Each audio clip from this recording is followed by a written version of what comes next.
Es simplemente un marido inútil, dijo mi esposa en audiencia pública. No lo dijo con enojo, ni con emoción, sino como si leyera una conclusión a la que había llegado hacía años. Me quedé callado. La jueza no respondió de inmediato. Miró más allá de mi esposa y se centró en su abogado. Entrecerró los ojos, no con ira, sino con curiosidad. Entonces hizo una pregunta que cortó el aire de la sala. Licenciado, dijo ella, ¿está seguro de que entiende quién es el señor Colmenares y a qué se dedica realmente? Mi esposa se tensó. Su abogado vaciló. Y por primera vez esa mañana, la confianza de Lidia Colmenares se resquebrajó. El reloj sobre el estrado de la jueza marcaba las 9:14 de la mañana cuando Lidia terminó de hablar. La sala 3B del Tribunal Superior de Justicia de la Ciudad de México era más pequeña de lo que la gente imagina cuando piensa en un tribunal. Sin ecos dramáticos, sin una galería llena de espectadores, solo bancos de madera desgastados, iluminación fluorescente y ese leve olor a papel y desinfectante que se adhiere a los edificios gubernamentales, sin importar cuán a menudo los limpien. Yo estaba sentado en la mesa del demandado con las manos entrelazadas y las palmas descansando planas sobre la superficie. Aprendí hace años que los puños cerrados invitan a la interpretación. Las manos quietas no. Me llamo Esteban Colmenares Huerta. Tengo 52 años. Llevo 26 años casado con Lidia. Y hasta 3 semanas antes de esta audiencia, nadie había sugerido jamás en voz alta, por escrito o de otra manera, que yo fuera incapaz de gestionar mi propia vida. Lidia estaba de pie a unos metros de mí, inclinada hacia la jueza. Saco azul marino, maquillaje neutro, el collar de perlas que usaba siempre que quería parecer compuesta pero empática. Había practicado esta versión de sí misma cuidadosamente. La reconocí porque había vivido con ella durante décadas. Su abogado, Tomás Valderrama, acababa de terminar de exponer su petición. Describió a Lidia como una esposa que había cargado con las responsabilidades financieras y emocionales del hogar durante años. Me describió a mí como retraído, pasivo y crónicamente desconectado de la planificación a largo plazo. Enfatizó la preocupación, la estabilidad, la protección. Entonces Lidia soltó la frase que claramente había guardado para causar impacto. Es simplemente un marido inútil, dijo. No entiende de finanzas. Nunca lo ha hecho. No me miró cuando lo dijo. No reaccioné. No porque no me doliera, sino porque reaccionar habría servido a su narrativa. Lidia siempre había creído que el silencio significaba vacío. Confundía la contención con la ausencia. Ese malentendido fue el cimiento de todo lo que siguió. La jueza Marisa Salinas se reclinó ligeramente en su silla. Tenía unos 60 y tantos años, cabello plateado y lentes de lectura pulcramente cortados, equilibrados en la parte baja de su nariz. Tenía la presencia tranquila y económica de alguien que había escuchado miles de historias y aprendido a detectar las costuras donde no encajaban del todo. No me miró a mí. Miró a Tomás.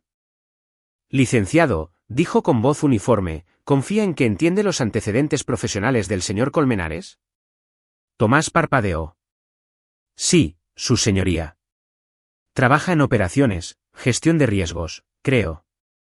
La jueza inclinó la cabeza apenas una fracción. ¿Y está seguro de que ese es el panorama completo? Hubo una pausa, no larga, pero lo suficiente para que la sala lo notara. Lidia se volvió hacia mí entonces, con la expresión ligeramente tensa. Aún no tenía miedo, pero algo había cambiado. Yo no había planeado que este momento llegara tan pronto. Esperaba sentarme en silencio durante otra hora de testimonios antes de que algo cambiara. Pero la jueza Salinas tenía un hábito, uno que reconocí por haberla visto presidir asuntos no relacionados años atrás. Cuando algo no cuadraba, hacía preguntas directas más pronto que tarde. Ese hábito era la razón por la que yo estaba allí. 3 semanas antes, Lidia había presentado una petición de emergencia pidiendo al tribunal que la designara como mi tutora financiera temporal. No de mi madre, sino mía. Alegaba que yo era incapaz de reconocer la explotación, incapaz de gestionar activos de manera responsable y que estaba emocionalmente impedido por una desconexión de larga data. En las 48 horas siguientes a esa presentación, mis cuentas personales fueron congeladas pendientes de revisión. Mi empleador me puso en baja administrativa por precaución. Mi acceso a ciertos sistemas internos fue suspendido. La palabra incompetente no se había pronunciado aún, pero flotaba en el aire. No protesté públicamente. No acusé a Lidia. No llamé a miembros de la familia para defender mi caso. Verán, he pasado la mayor parte de mi vida adulta trabajando en cumplimiento normativo y análisis de riesgos internos, no del tipo llamativo. No persigo titulares ni testifico regularmente en los tribunales. Apoyo investigaciones. Reviso sistemas financieros. Documento inconsistencias y aconsejo a las empresas cuando algo parece estar mal. Ocasionalmente, muy rara vez, se me ha pedido explicar hallazgos en procedimientos legales. Trabajo silencioso, trabajo no celebrado, trabajo que Lidia siempre había desestimado como mover papeles. Cuando mi madre, Julia Huerta, sufrió un derrame cerebral leve 8 meses antes, Lidia se ofreció a manejar la logística, citas, cuentas, documentos. Dijo que me quitaría presión mientras yo me concentraba en cuidarla. La dejé. Julia confiaba en Lidia. O tal vez confiaba en el matrimonio. De cualquier manera, se firmaron papeles durante periodos de fatiga. Se accedió a cuentas por conveniencia. Lidia se convirtió en el punto de contacto para instituciones que antes trataban directamente con mi madre. Luego Julia murió. 3 semanas después del funeral, llegó la petición de Lidia. Sentado en esa sala del tribunal, escuchando a mi esposa describirme como inútil, sentí algo inesperado. No ira, sino claridad. Lidia no estaba improvisando. Este era un plan que requería que yo siguiera siendo exactamente quien ella creía que yo era. Callado, poco observador, desconectado. No se dio cuenta de que el silencio nunca había significado que no estuviera prestando atención. La jueza Salinas golpeó suavemente su bolígrafo contra el estrado. Señor Colmenares, dijo, volviéndose finalmente hacia mí. Ha permanecido en silencio hasta ahora. ¿Es intencional? Sí, su señoría. ¿Por qué? Le sostuve la mirada. Porque esta petición depende de suposiciones, y las suposiciones tienden a colapsar cuando se introducen los hechos demasiado pronto. La sala se quedó quieta. Lidia inhaló bruscamente. La jueza Salinas me estudió un momento más y luego asintió. Muy bien, dijo. Licenciada Mercado, puede proceder cuando esté lista. Daniela Mercado, mi abogada, se levantó lentamente de su asiento. Y Lidia Colmenares, por primera vez desde que presentó esa petición, pareció insegura. La primera vez que Lidia me llamó inútil no fue en un tribunal. Fue en la mesa de nuestra cocina años atrás, en una tarde que olía levemente a café quemado y limpiador de limón. Rodrigo acababa de irse a la universidad. Ana todavía estaba en la preparatoria. La casa se sentía más silenciosa de lo que nunca había estado, como si esperara algo que no sabíamos nombrar. Lidia estaba parada junto a la encimera clasificando el correo, volteando los sobres con movimientos rápidos e irritados. No me miró cuando habló. Entonces, ¿cuál es tu plan? Preguntó. ¿Para qué? Dije. Suspiró, de forma aguda y teatral. Para todo, Esteban. Para tu carrera, para nosotros. Simplemente flotas. Recuerdo haber asentido. Recuerdo no haber dicho nada. En ese momento, pensaba que la contención era madurez. Pensaba que el silencio evitaba que las discusiones se convirtieran en cicatrices. Lo que aún no entendía era que el silencio puede ser reutilizado. Con el tiempo, Lidia lo convirtió en evidencia. Nuestro matrimonio siempre había corrido por vías paralelas. Compartíamos una casa, criábamos hijos, coordinábamos horarios, pero nuestras vidas interiores rara vez se cruzaban. A Lidia le gustaba la visibilidad. Prosperaba al ser vista como competente, admirada, indispensable. A mí me gustaban los sistemas. Me gustaba el orden. Me gustaba saber que si algo salía mal, podía rastrearlo hasta su fuente. Ella manejaba a las personas.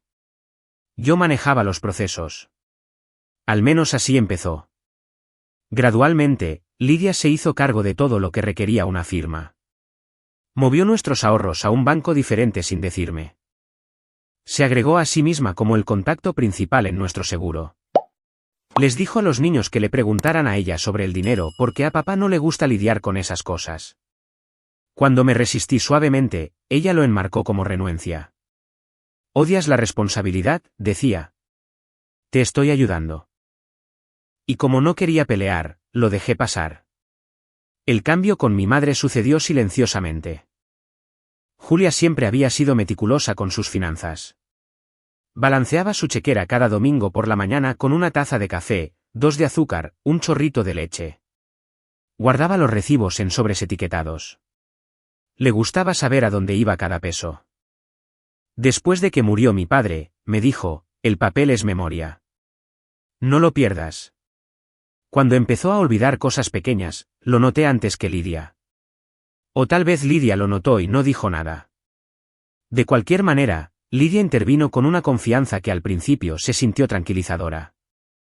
Programó citas. Habló con el banco. Me dijo que ella se encargaría de las partes aburridas. Ya haces suficiente, dijo. Déjame manejar esto. Julia confiaba en ella. Lidia era familia. Era cálida, atenta, capaz.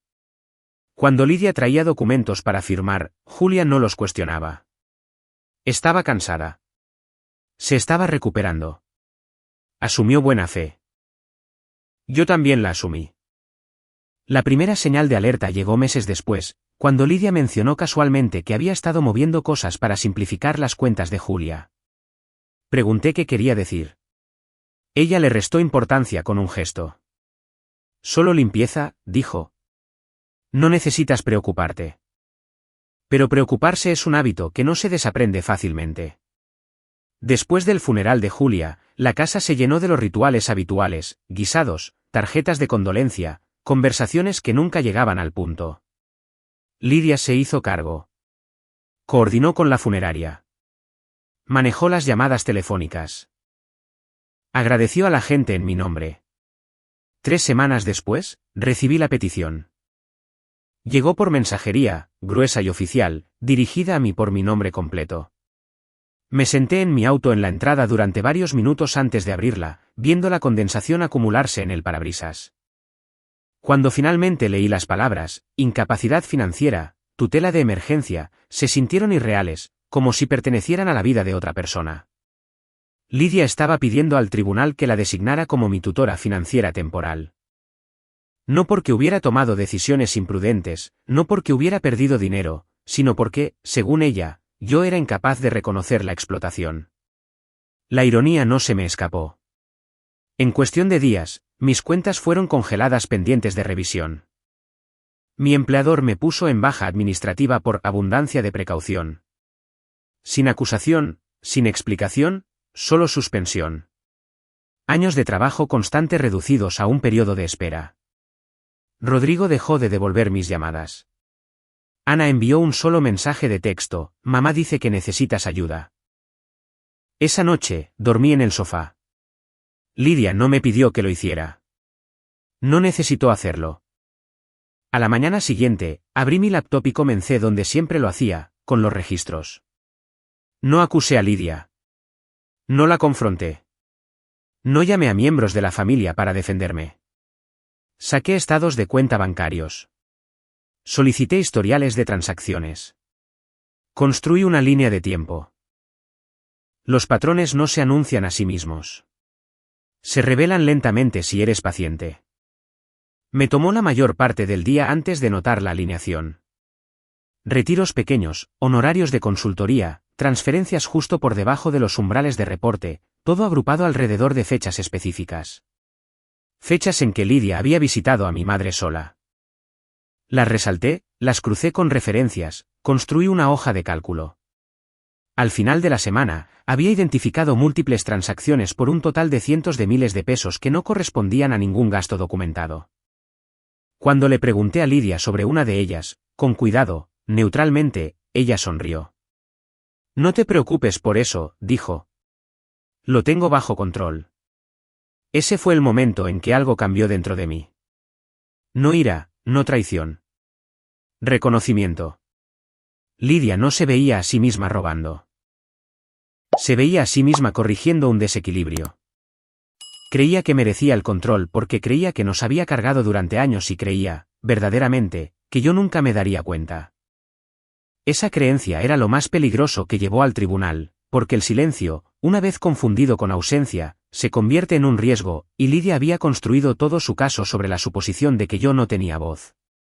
No volví a la casa de mi madre de inmediato. Eso me sorprendió incluso a mí. Durante días después de que llegó la petición, me quedé en nuestra casa moviéndome por habitaciones que de repente se sentían provisionales. Lidia fue cuidadosa durante ese tiempo. No amable cuidadosa. Hablaba despacio, como si el volumen por sí solo pudiera desencadenar algo frágil en mí.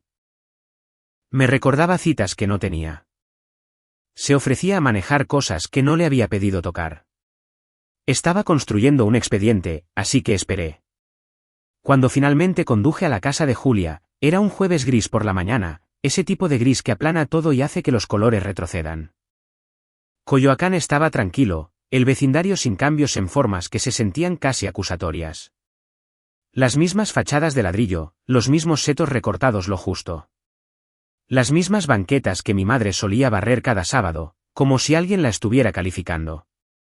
Me estacioné en la entrada y me senté allí más tiempo del necesario, con las manos descansando en el volante.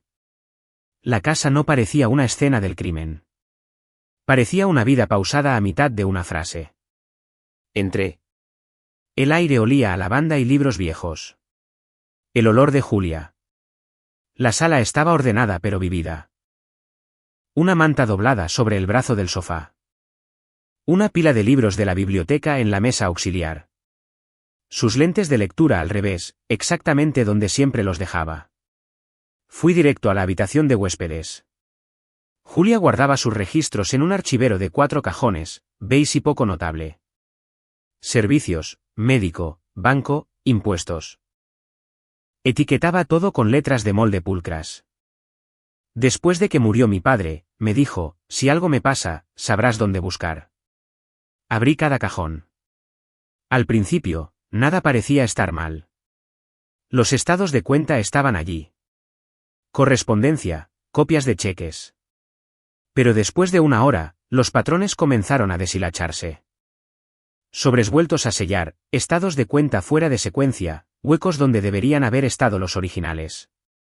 Saqué todo sobre la cama y comencé a ordenar por fecha. Fue entonces cuando encontré el poder notarial. No estaba escondido. No necesitaba estarlo. Estaba en una carpeta marcada como legal, archivada ordenadamente entre documentos más antiguos. La firma de Julia estaba allí, real, desigual de una manera que coincidía con las semanas posteriores a su derrame. El lenguaje era amplio, demasiado amplio. Otorgaba autoridad sobre decisiones financieras sin limitaciones significativas. Pero lo que llamó mi atención no fue el alcance. Fue el momento. El documento fue firmado en un día en que el neurólogo de Julia había notado una mayor confusión. No incompetencia, solo vulnerabilidad. Suficiente para hacer el consentimiento cuestionable, suficiente para hacer la presión efectiva. Fotografié el documento y seguí buscando. El diario apareció más tarde. Estaba metido entre 2 álbumes de fotos en el armario del pasillo, un cuaderno de cuero marrón desgastado en los bordes, el tipo de cosa que no compras por accidente. A Julia siempre le habían gustado los objetos que duraban. La primera entrada tenía fecha de 15 meses antes de su muerte. Lidia llamó hoy. Decía. Dijo que quería ayudar más. Sonaba sincera. Quiero creerlo. Las entradas eran cortas al principio. Fechas, visitas, notas sobre la fatiga. Lidia trayendo despensa. Lidia haciendo preguntas sobre las cuentas. Luego el tono cambió. Día con neblina mental. Lidia tenía papeles. Dijo que eran para ayudarla a hablar con el banco. Firmé. No debía haberlo hecho. Demasiado cansada para discutir. 2 semanas después. Día mejor. Miré los papeles. Poder notarial. No quise dar eso. Avergonzada. No quiero molestar a Esteban. Se me oprimió el pecho. La última entrada estaba dirigida a mí. Si estás leyendo esto, algo ha salido mal. No olvidé quién eres. Sé lo que haces. Confié en ti para ver lo que yo no pude. Me senté en el piso de ese armario durante mucho tiempo. No llorando, solo respirando. Cuando salí de la casa, llevé copias de todo. Los originales se quedaron donde estaban. La evidencia importa más cuando no ha sido perturbada. Esa tarde, llamé a Daniela Mercado. Daniela no reaccionó emocionalmente cuando le conté lo que había encontrado. Hizo preguntas, precisas, fechas, nombres, contexto médico. Escuchó de la manera en que escuchan los investigadores, sin interrumpir, sin llenar el silencio. Esto no se trata de fraude notarial, dijo cuando terminé. Se trata de explotación durante la vulnerabilidad. Eso es peor, dije. Sí, respondió. Por eso tenemos que ser cuidadosos. Explicó cómo se desarrollan realmente estos casos. El DIF o la Fiscalía Especializada se involucran. Los bancos marcan actividad irregular. Los tribunales miran la capacidad en un espectro, no como algo binario. La petición de Lidia no solo era agresiva. Era arriesgada. Si el tribunal creía que Julia había sido vulnerable, todo lo que Lidia tocó sería escrutado. ¿Qué quieres hacer?, preguntó Daniela. Pensé en el diario, en la letra cuidadosa de mi madre, en la forma en que se había protegido sin confrontación. Quiero que la verdad salga a la superficie por sí sola, dije, sin que yo la fuerce. Daniela guardó silencio un momento, luego dijo, entonces esperamos y nos preparamos. Durante las siguientes 2 semanas, viví deliberadamente dentro de las expectativas de Lidia. No la confronté. No acusé.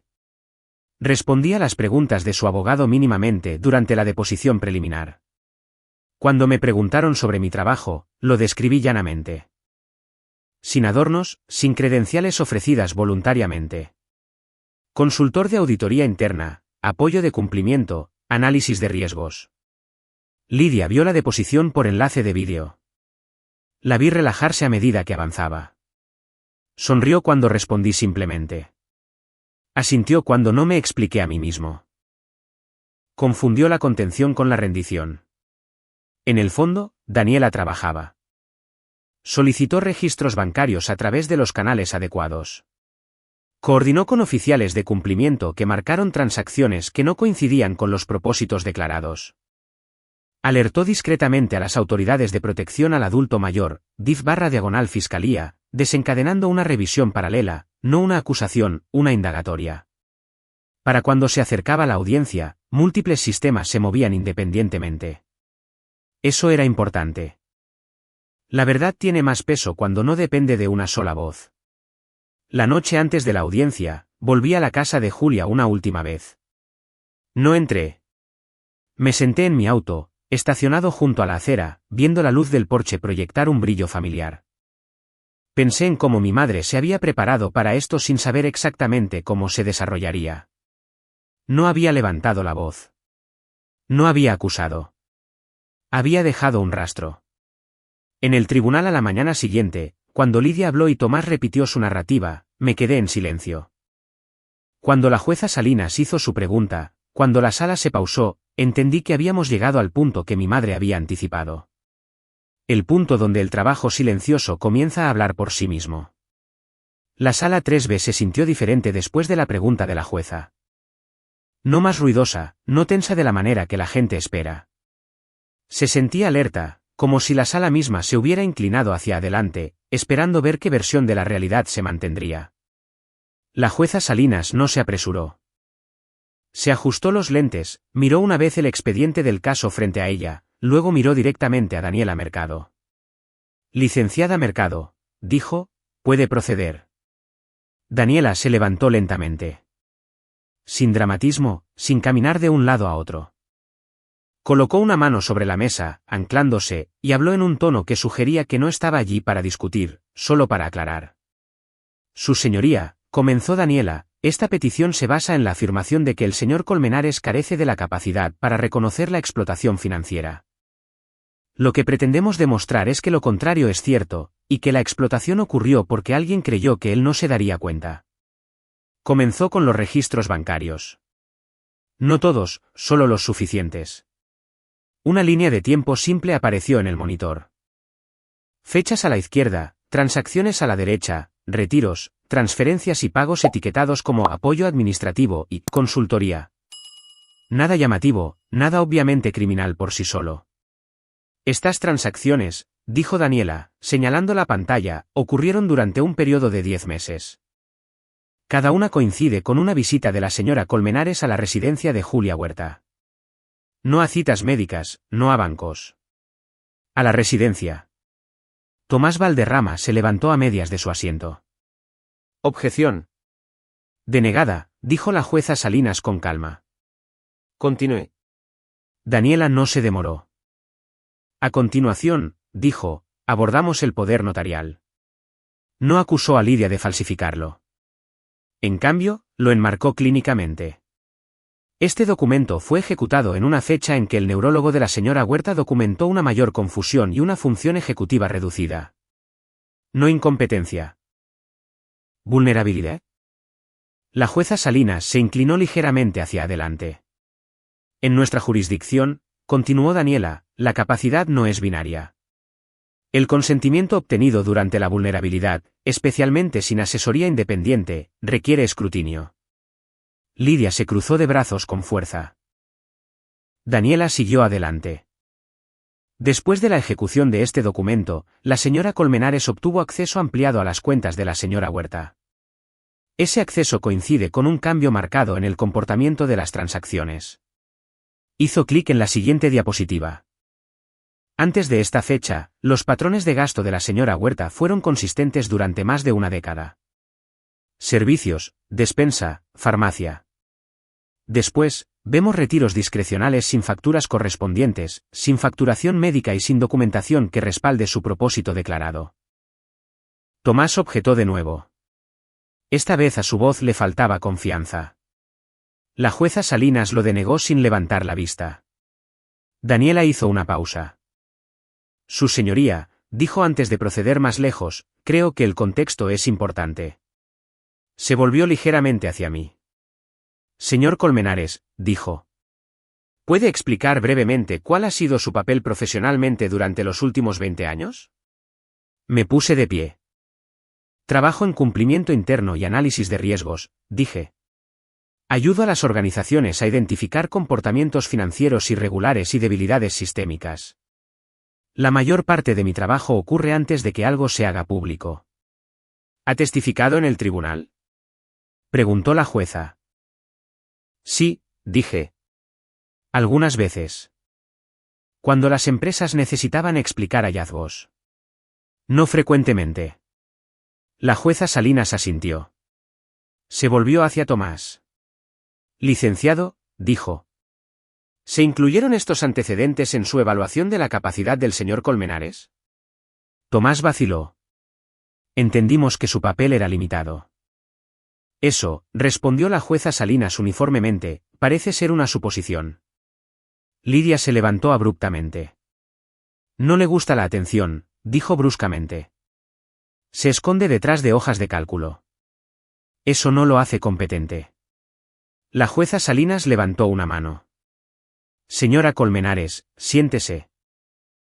Lidia no discutió, pero apretó la mandíbula. Daniela reanudó. No presentó el diario todavía. En su lugar, presentó un resumen de la Fiscalía /DIF. No una conclusión, una indagatoria. Se había notificado a las autoridades. Había comenzado una revisión preliminar. Los bancos habían marcado irregularidades de forma independiente. A este tribunal, dijo Daniela, se le pidió intervenir porque la señora Colmenares afirmó que su esposo no podía reconocer la explotación. Sin embargo, múltiples instituciones lo hicieron sin su intervención. La expresión de la jueza cambió. Licenciada Mercado, dijo lentamente. ¿Está sugiriendo que esta petición en sí misma desencadenó una revisión más amplia? Sí, su señoría. Y esa revisión está en curso. Ya veo. El silencio se asentó de nuevo, más pesado esta vez. La jueza Salinas cruzó las manos. Señora Colmenares, dijo, volviéndose hacia Lidia. Usted solicitó autoridad de emergencia sobre las finanzas de su esposo. Basado en lo que he escuchado, esa solicitud parece prematura. Lidia abrió la boca y luego la cerró. Estoy denegando la petición, continuó la jueza Salinas, con carácter definitivo y sobreseimiento. Hizo una pausa. Y dada la evidencia presentada y las investigaciones independientes ahora en curso, estoy remitiendo este asunto al Ministerio Público para una revisión adicional. Las palabras aterrizaron suavemente, pero aterrizaron. Los hombros de Lidia cayeron, no por vergüenza, sino por cálculo. Había perdido el control de la línea de tiempo. La jueza Salinas me miró de nuevo. Señor Colmenares, dijo. Hizo bien en permanecer en silencio. Asentí una vez. Cuando el mallete golpeó, no sentí una oleada de triunfo, solo una sensación de alineación, como si algo que había estado torcido finalmente se hubiera enderezado. Fuera de la sala del tribunal, Daniela se inclinó hacia mí. Esta parte ha terminado, dijo en voz baja. La siguiente parte no. Lo sabía. Porque cuando los sistemas comienzan a moverse, rara vez se detienen en la primera verdad que descubren. Las puertas del tribunal se cerraron detrás de nosotros con un sonido que se sintió final pero no lo era.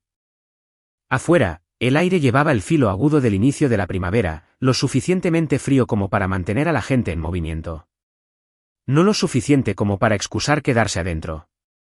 Daniela caminó a mi lado hacia el estacionamiento, con paso mesurado.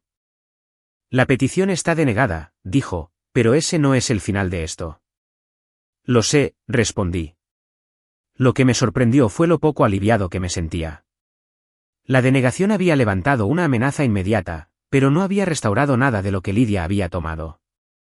Las cuentas seguían bajo revisión. Mi empleador seguía siendo cauteloso. Mis hijos seguían atrapados entre versiones de la misma historia. Y ahora, los sistemas se habían dado cuenta. En las siguientes 48 horas, la auditoría se expandió. No sucedió dramáticamente. No hubo sirenas, ni confrontaciones. Los bancos simplemente hicieron lo que los bancos están entrenados para hacer cuando la autoridad abre una investigación preliminar. Ampliaron el alcance. Las cuentas de Julia fueron examinadas junto con cualquier cuenta conjunta a la que Lidia tuviera acceso. Se solicitaron historiales de transacciones que se remontaban a años, no meses. Se compararon patrones entre instituciones. Daniela me llamó esa noche. La autoridad está involucrada formalmente ahora, dijo. No están acusando, están documentando. Eso importa. ¿Lo sabe Lidia? Pregunté. Aún no, dijo Daniela, pero lo sabrá. Lidia no llegó a casa esa noche. En cambio, envió un mensaje de texto, corto, cortante, performativo. Tenemos que hablar. Me avergonzaste hoy. No respondí. A la mañana siguiente, mi teléfono sonó antes de las 8. Rodrigo. Su voz estaba tensa, controlada de la manera en que suenan las personas cuando intentan no elegir bandos. Mamá dice que la jueza exageró, dijo. Dice que tú planeaste esto. Me apoyé contra la encimera de la cocina y cerré los ojos. ¿Tú qué piensas? Hizo una pausa lo suficientemente larga para que yo escuchara el tráfico a través del teléfono. No lo sé, admitió. Ella siempre ha manejado las cosas. Tú siempre te has mantenido al margen. Eso no es lo mismo que no prestar atención, dije. Exhaló. Ana está molesta.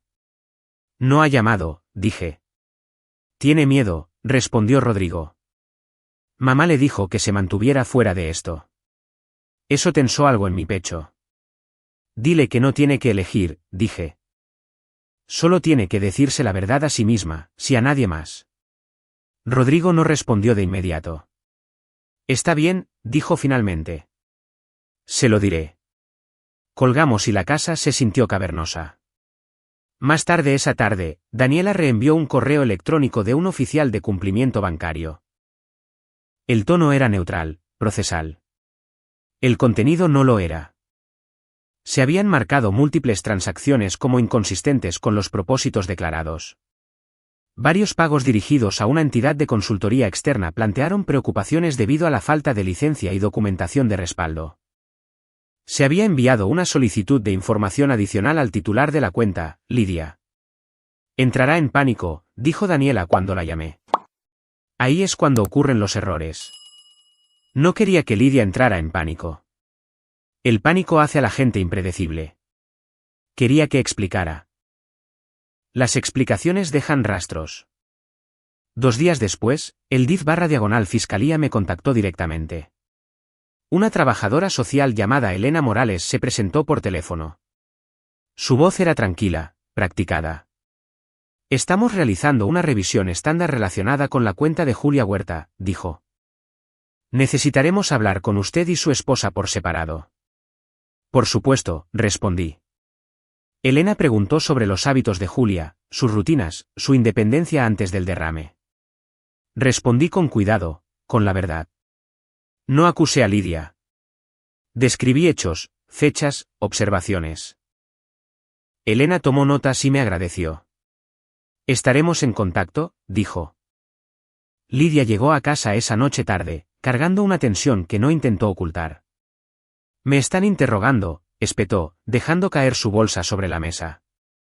Bancos, una trabajadora social. Esto es tu culpa. La miré.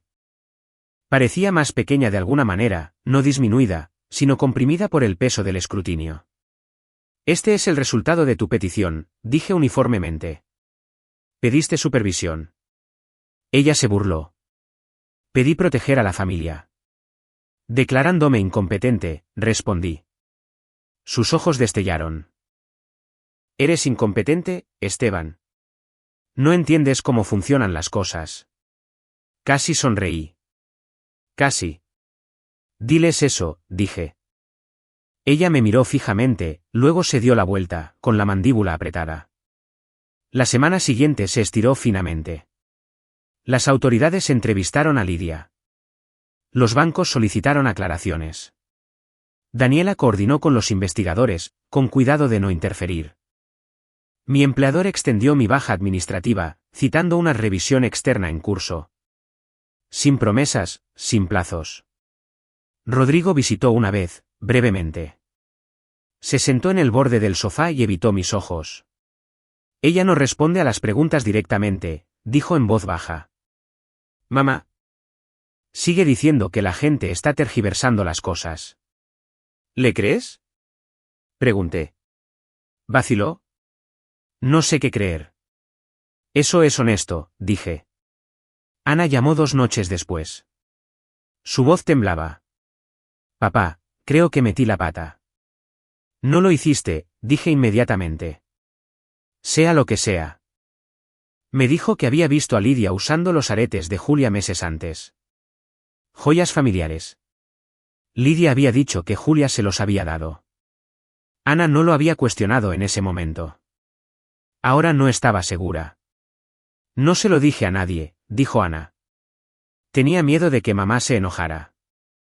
Puedes decírselo a los investigadores, dije gentilmente. No tienes que acusar.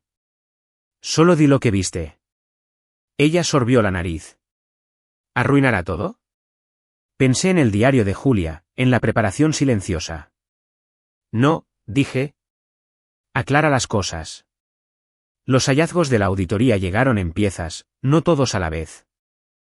Cada pieza se alineaba con la siguiente.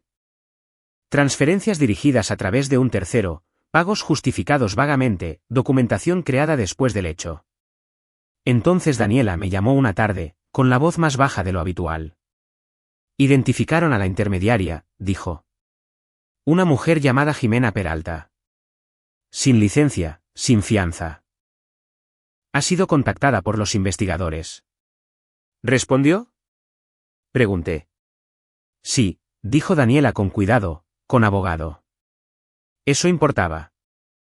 Significaba que Jimena no estaba actuando impulsivamente. Significaba que esto se desarrollaría como lo hacen los casos reales, lenta, deliberadamente, con consecuencias medidas en meses, no en momentos. Daniela hizo una pausa. Esteban, dijo, prepárate. Esto tomará tiempo. Las relaciones no volverán a ser como antes de golpe. Algunas cosas no volverán a ser lo que eran. Miré alrededor de la cocina, la misma mesa donde Lidia una vez me había llamado inútil. Los mismos rincones tranquilos donde las suposiciones se habían endurecido hasta convertirse en verdad. No estoy buscando que todo vuelva atrás, dije. Estoy buscando que las cosas sean honestas. Eso suele ser más difícil, respondió Daniela. Cuando colgué, me senté a solas con ese pensamiento. La honestidad no se apresura. Se acumula. Y una vez que lo hace, no desaparece solo porque alguien quiera. La llamada de Daniela llegó un martes por la tarde. El tipo de tarde que finge ser ordinaria hasta que contestas. Han contactado a Jimena Peralta formalmente, dijo. Con abogado presente. No ha confesado nada, pero está cooperando. Me senté en la mesa del comedor. Mi laptop cerrada, la casa tranquila de esa manera que había aprendido a ser. ¿Qué significa eso exactamente? Significa que está respondiendo estrictamente lo necesario, respondió Daniela. Proporcionando registros cuando se le obliga. Sin discursos, sin mensajes de texto. Así es como la gente se protege cuando se da cuenta de que el suelo se ha movido. Asentí, aunque ella no podía verme. Eso era consistente con todo lo que había visto hasta ahora. Las personas que creen tener el control improvisan. Las personas que saben que están expuestas siguen procedimientos. Durante las siguientes 3 semanas, la investigación se expandió en pasos pequeños y metódicos. La autoridad completó su evaluación inicial y remitió el asunto a la Fiscalía. Las unidades de cumplimiento bancario emitieron solicitudes de seguimiento. Se redactaron citatorios, no dramáticos, solo precisos. Cada solicitud tiraba de otro hilo. Lidia trató de recuperar el control pareciendo cooperativa. Asistió a entrevistas. Respondió correos electrónicos rápidamente. Enmarcó cada transferencia como un malentendido, cada pago como una necesidad administrativa. Se apoyó fuertemente en la idea de que Julia había querido que las cosas se manejaran en silencio y que yo nunca había mostrado interés. Los investigadores escucharon. Luego compararon notas. El patrón no cambió. Lo que cambió fue el tono de Lidia. Dejó de llamarme incompetente y comenzó a llamarme manipulador. Le dijo a Rodrigo que yo estaba usando mi trabajo como un arma. Le dijo a Ana que yo estaba dejando que extraños destrozaran a la familia. Cada versión contradecía a la última. Cada conversación dejaba más residuos. Rodrigo se retiró. Ya no la defendía, pero tampoco la confrontaba. Cuando visitaba, hablaba en fragmentos. Preguntas sin conclusiones. Lo dejé. La lealtad no es algo que se deshaga rápidamente sin causar daño. Ana, por otro lado, comenzó a hablar. No todo a la vez, no fácilmente.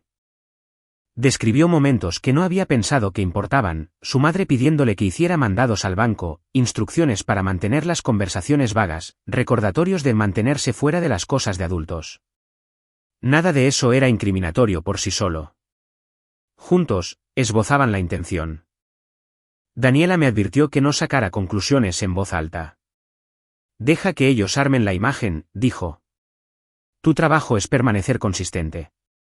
Esa consistencia importó cuando la Fiscalía finalmente se comunicó. La fiscal auxiliar Renata Álvarez solicitó una reunión. Sin acusaciones, solo una conversación. Daniela y yo nos reunimos con ella en una modesta sala de conferencias en el centro. Renata no perdió el tiempo. Estamos analizando cargos potenciales relacionados con la explotación financiera de un adulto mayor, dijo. Posiblemente fraude, posiblemente falsificación, dependiendo de cómo se usaron ciertos documentos. Hice la única pregunta que importaba. ¿Qué pasa después?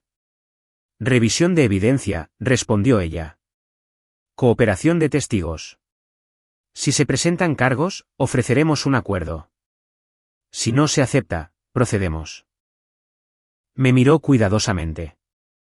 Esto no será rápido. No tengo prisa, dije. Esa noche, Lidia finalmente me confrontó directamente.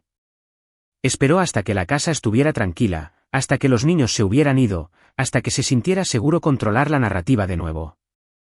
Tú hiciste esto, dijo, parada frente a mí en la sala. Podrías haber detenido esto en cualquier momento. La miré, no con enojo, no a la defensiva. Yo no lo empecé, dije. Y no puedo detener lo que no cree. Ella soltó una risa frágil, un sonido que no llegó a sus ojos. Siempre te escondes detrás de eso. Procedimientos. Sistemas. Actúas como si estuvieras por encima de esto. No estoy por encima de esto, respondí. Estoy dentro de esto. Su expresión cambió entonces, no a miedo exactamente, sino a cálculo. No me meterán a la cárcel, dijo. No por esto. No respondí. 2 semanas después, Lidia fue imputada. La acusación enumeraba cargos bajo la ley relacionados con la explotación financiera de un adulto vulnerable y documentación fraudulenta. No los cargos máximos, no los mínimos, suficientes para anclar el caso. No fue arrestada en una redada dramática.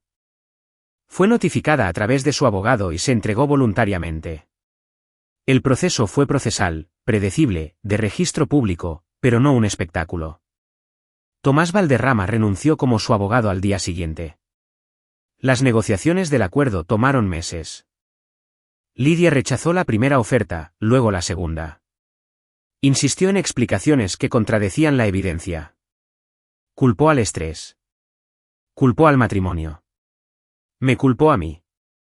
Finalmente, el rastro de papel cerró las salidas restantes, las transferencias, la intermediaria, el momento, el poder notarial ejecutado durante la vulnerabilidad documentada, la ausencia de asesoría independiente para Julia, las inconsistencias que Lidia ya no podía reconciliar. Aceptó un acuerdo por un delito grave de segundo grado. La sentencia reflejó lo que estos casos suelen hacer cuando los números son significativos pero el acusado no tiene condenas previas. Una sentencia de prisión suspendida, 3 años condicionados al cumplimiento, 5 años de libertad condicional, reparación total del daño con intereses, divulgación financiera obligatoria y una prohibición permanente de actuar como fiduciaria o administrar los activos de otra persona. Para satisfacer la restitución, se requirió que Lidia liquidara activos.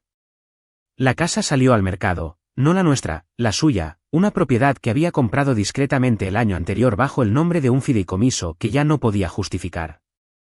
No estuve presente cuando la jueza aceptó el acuerdo. Daniela sí. Me llamó después. Está hecho, dijo. Me senté en la mesa de la cocina y dejé que eso se asentara. No se sintió como una victoria. Se sintió como una redistribución de peso, como si algo pesado finalmente hubiera sido colocado donde pertenecía. Las consecuencias se extendieron hacia afuera. Mi empleador me reinstaló, pero no de inmediato. Hubo un periodo de prueba, divulgaciones adicionales, monitoreo silencioso. Sin castigo, solo precaución. Lo acepté. Algunos sistemas perdonan lentamente. Rodrigo tardó más. Osciló entre la ira y el duelo, no siempre seguro de que pertenecía a dónde. Hablamos. No resolvimos todo. Ese no era el punto. Sanar, había aprendido, no sigue a los veredictos. Ana comenzó terapia, luego preguntó si iría con ella a una sesión. ¿Fue? Lidia envió una carta a través de su abogado meses después. Más corta esta vez. Aún sin disculpa, solo arrepentimiento con forma de defensa propia. No respondí.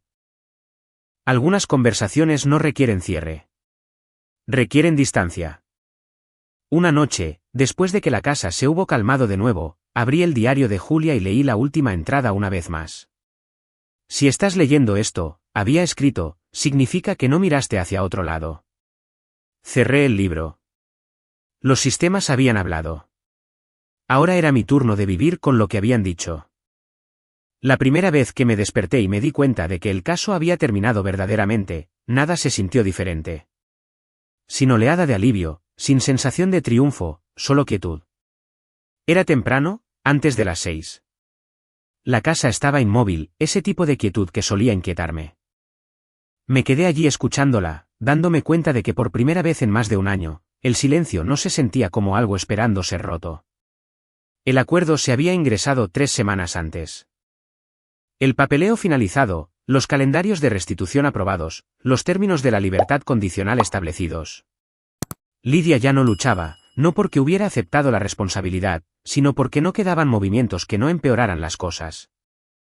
La justicia, cuando llega, rara vez se anuncia a sí misma. Se asienta como el clima.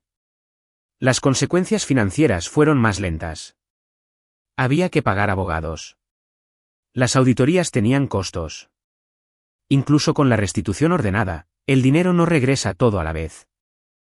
Vendí la casa de mi madre en Coyoacán a finales de otoño, no porque quisiera, sino porque tenía sentido, porque aferrarse a ella habría significado aferrarse a algo que ya había cumplido su propósito. El último día antes del cierre, caminé por las habitaciones vacías una última vez. La casa resonaba, no con fantasmas, solo con ausencia. Me paré en la cocina donde Julia una vez había balanceado su chequera cada domingo por la mañana, 2 de azúcar en su café, un pequeño cuaderno siempre abierto a su lado. Saqué el diario de mi bolso y lo coloqué en la encimera. No miré hacia otro lado, dije en voz baja. No a nadie en particular. Luego cerré la puerta. El trabajo se reanudó gradualmente. Mi empleador me reinstaló con condiciones, supervisión adicional, divulgaciones periódicas, un recordatorio silencioso de que la confianza, una vez sacudida, toma tiempo en reconstruirse, incluso cuando no eres tú quien causó la fractura. Acepté eso sin resentimiento. Los sistemas no funcionan con emociones. Funcionan con consistencia. Y yo sabía cómo ser consistente. Rodrigo no volvió de inmediato. Pasaron meses donde nuestra conversación se mantuvo cuidadosa, casi guionizada. Era educado. Preguntaba sobre el trabajo. Evitaba hablar de su madre. No presioné. La lealtad no se desvanece. Solo porque llegan los hechos, tiene que desenredarse por sí sola. El punto de inflexión llegó inesperadamente. Llamó una noche y preguntó si todavía tenía la vieja caja de recetas de Julia. Encontré algo, dijo. Vino ese fin de semana y sacó un pedazo de papel doblado de su bolsillo. Un aviso bancario con fecha de años atrás, dirigido a Julia, reenviado al correo electrónico de Lidia. Lo encontré en los archivos viejos de mamá, dijo Rodrigo en voz baja. Ella nunca lo mencionó. No sé por qué. Lo miré, a la forma en que sus manos temblaban ligeramente mientras sostenía el papel. Está bien, dije. No tienes que arreglar esto. Lo sé, respondió. Solo necesitaba que lo supieras. Ahora lo veo. Eso fue suficiente. La sanación de Ana se vio diferente. La terapia ayudó. La distancia ayudó. No excusó a Lidia, pero tampoco se separó de ella completamente. Aprendió lentamente que amar a alguien no requiere defender sus elecciones. Verla aprender eso me enseñó algo también. Lidia nunca se disculpó. Cumplió. Asistió a las sesiones obligatorias. Pagó la restitución. Siguió los términos de la libertad condicional. Pero el remordimiento, el verdadero remordimiento, requiere mirar hacia adentro. Y Lidia había pasado demasiado tiempo subcontratando ese trabajo. Dejé de esperarlo. Meses después, recibí una carta final, no de Lidia, sino del secretario del tribunal, confirmación de que la restitución se había completado, que el patrimonio de Julia estaba oficialmente cerrado. Ese capítulo sellado. Me senté en la mesa de la cocina esa noche sin nada extendido frente a mí. Sin documentos, sin líneas de tiempo, sin hojas de cálculo. Solo una taza de café y la quietud que una vez confundí con vacío. Pensé en la palabra inútil, cuán fácilmente se había dicho, cuán confiadamente se había creído. El silencio no significa ignorancia. La calma no significa debilidad. Y ser subestimado solo es peligroso si tú también lo crees. Lidia pensó que mi silencio me hacía invisible. Pensó que mi contención significaba desconexión. Pensó que el papel era algo que podía reorganizar sin consecuencias. Olvidó que el papel recuerda. Si sigues aquí, gracias por escuchar, por quedarte con esta historia a través de sus partes incómodas. Si alguna vez has sido desestimado, pasado por alto o borrado silenciosamente por alguien que pensó que no te darías cuenta, me gustaría saber de ti. Deja un comentario y dime desde dónde estás viendo esto. Dime qué hora es allá. Estas historias no existen en aislamiento.